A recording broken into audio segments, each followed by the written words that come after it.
Hello students, welcome to John academy. This is Shahul John. आज हम पढ़ने जा रहे हैं विधानसभा के बारे में, जो कि इंडियन पॉलिटी का एक पार्ट है।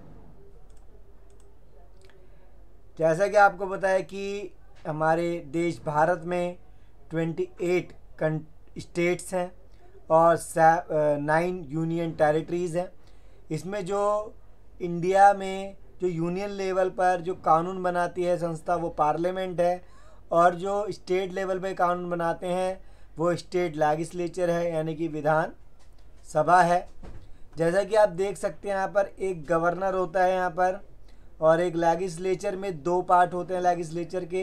एक लेजिस्लेटिव असेंबली होती है और एक लेजिस्लेटिव काउंसिल होती है। ठीक है, तो लेजिस्लेचर में दो पार्ट है, legislative assembly, legislative council.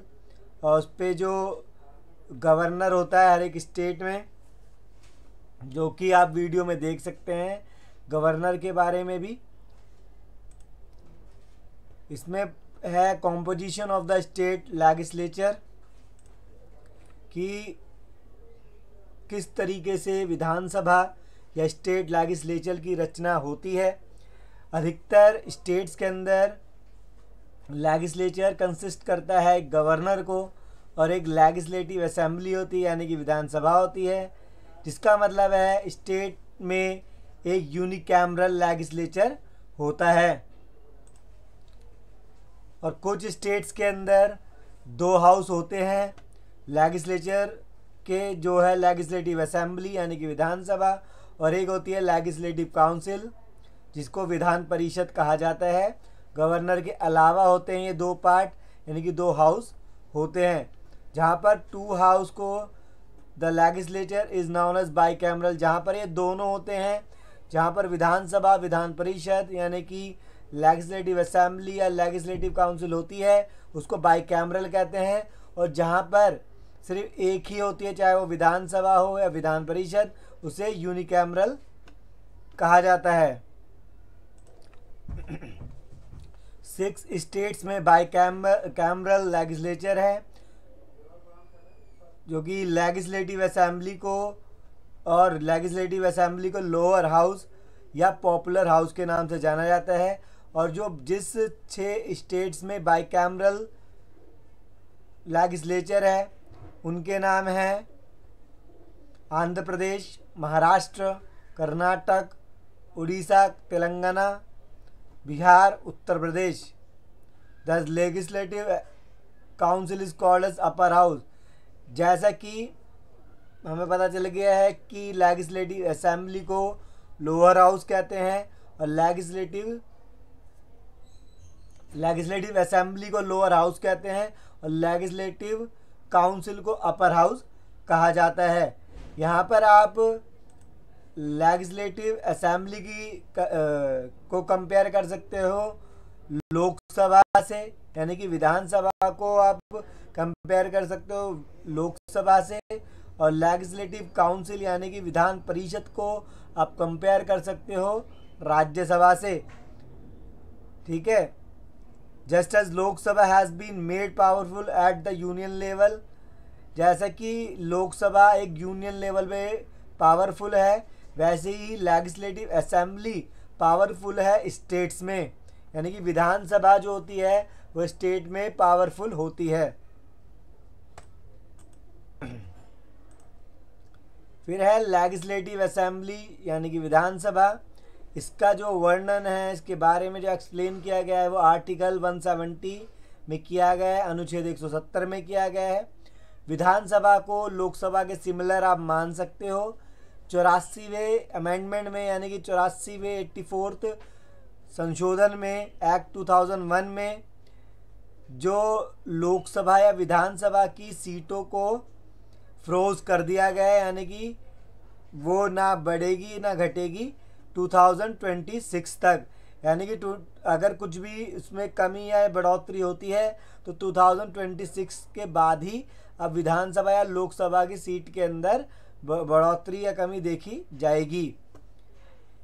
There is a legislative assembly in every state, it represent the people of states. The member of Vidhan Sabha are directly elected by people on the basis of universal adult franchise.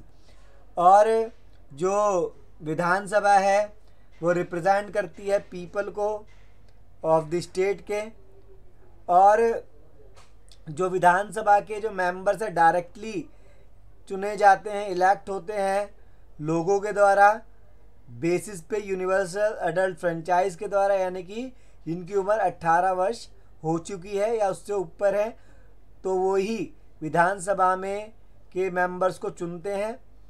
और they are directly elected by all adult citizens registered as voters in the states. All men and women who are 18 years of age and the above are eligible to be included in the voters list। यानी कि जिनकी उम्र 18 है उससे ऊपर हो चुकी है वो ही वोट देते हैं उनको।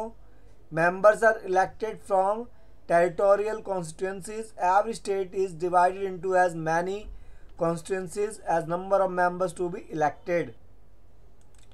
हर एक स्टेट से एक सिंगल मेंबर को यहाँ पर चुना जाता है। और as in the case of Lok Sabha certain number of seats are reserve for schedule caste and some states are schedule tribes.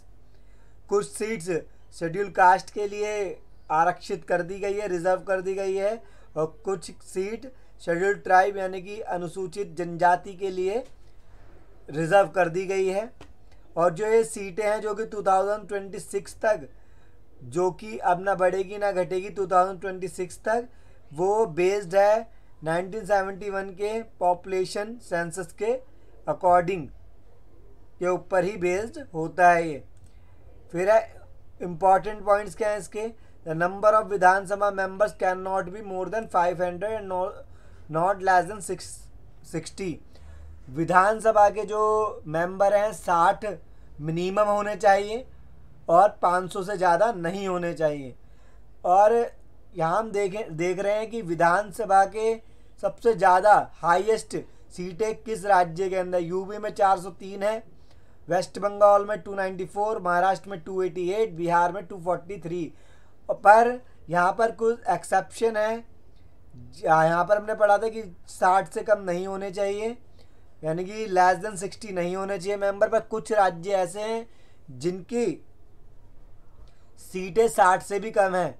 Goa, Mizo, Sikkim, जिसमें से गोवा है 40, मिजोरम की 40, सिक्किम की 32, यानी कि सबसे कम सीटें किसकी है, सिक्किम की है।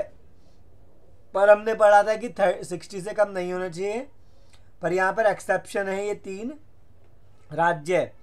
यूनियन टेरिटरीज में दिल्ली और पुदुचेरी की कितनी सीट है विधानसभा की, 70 दिल्ली की सीट है और पुदुचेरी की है 30 सीटें, जो कि लेजिस्लेटिव असेंबली है एंड काउंसिल ऑफ मिनिस्टर्स। ठीक है। आर्टिकल 332 कॉन्स्टिट्यूशन ऑफ इंडिया 1950, ये पहले कैसा होता था, यानी कि जो मैंने बताया आपको अभी कि 2020 तक seat shall be reserve for schedule caste and schedule tribe except the scheduled tribe in the tribal area of Assam. यानी कि SC और ST की जो आरक्षण था, जो आरक्षित करा गया था, वो 2020 तक ही था, सिर्फ असम के कुछ ट्राइबल्स एरिया को छोड़कर। ये आपको याद रखना है, आर्टिकल 332 के अंदर ये बात की गई थी। अब ये रिजर्वेशन है इनका हट चुका है। ऐसे ही आर्टिकल 333 में 333 यानी कि 333 में, जो कि कॉन्स्टिट्यूशन ऑफ इंडिया 1949 में लिखा गया था कि एंग्लो इंडियन होंगे, लोकसभा में 2 पर विधानसभा में 1, ये भी 2020 तक ही थे।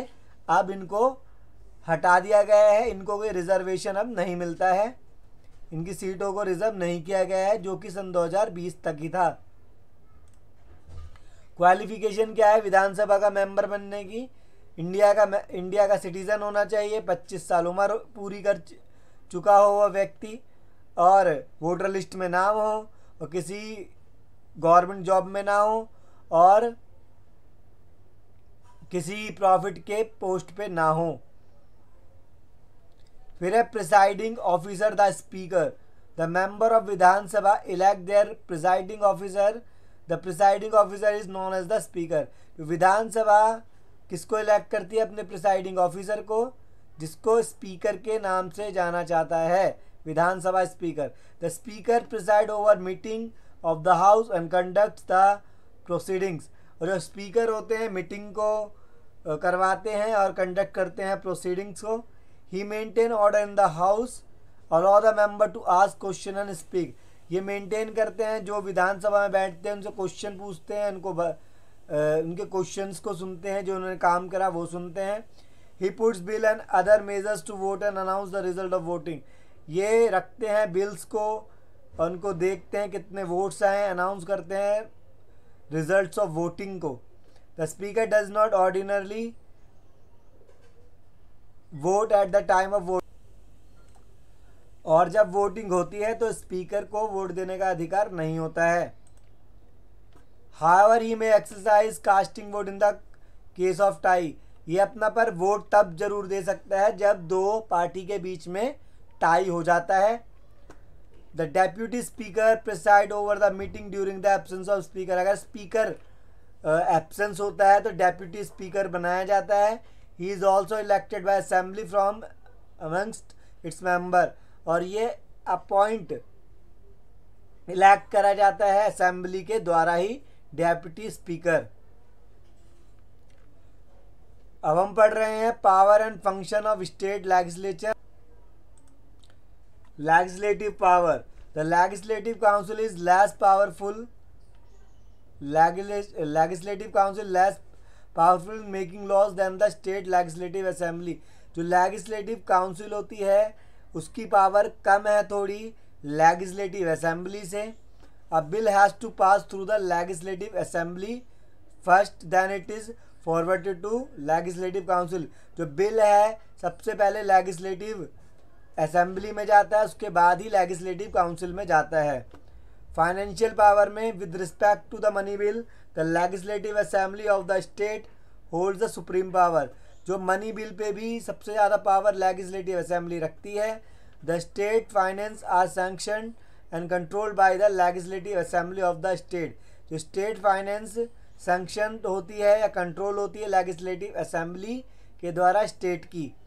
Along with this The state legislative is responsible for managing the annual budget of the state. साथ ही साथ लेजिस्लेटिव असेंबली जो है रिस्पॉन्सिबल है मैनेज करने के लिए एनुअल बजट को स्टेट के। फिर है executive power. The legislative assembly has two position of authority and holds the right to question. Legislative assembly के पास पावर है कि वो मेंबर से क्वेश्चन पूछे। Also the state legislative assembly has the power to reject any government policy. और state legislative assembly के पास पावर है कि वो रिजेक्ट कर दे गवर्नमेंट की पॉलिसी को। They can lead to non confidence motion। और ये लीड भी करते हैं नॉन या नो कॉन्फिडेंस मोशन को, अविश्वास प्रस्ताव को भी। फिर है amendment powers. In many states, the legislature has the authority to propose amendments to the state constitution. कई सारे स्टेट्स में लेजिस्लेचर के पास पावर है कि वो जो कॉन्स्टिट्यूशन है, स्टेट कॉन्स्टिट्यूशन जो है उसके अंदर वो अमेंड कर सकता है, यानी कि उसमें सुधार कर सकते हैं। Which can then be voted on by the citizen in a referendum. जिसके ऊपर सिटीजन के द्वारा भी वोट दिया जा सकता है। तो ये जाना हमने विधानसभा के बारे में। अगर ये वीडियो पसंद आई है तो इस वीडियो को लाइक शेयर करना ना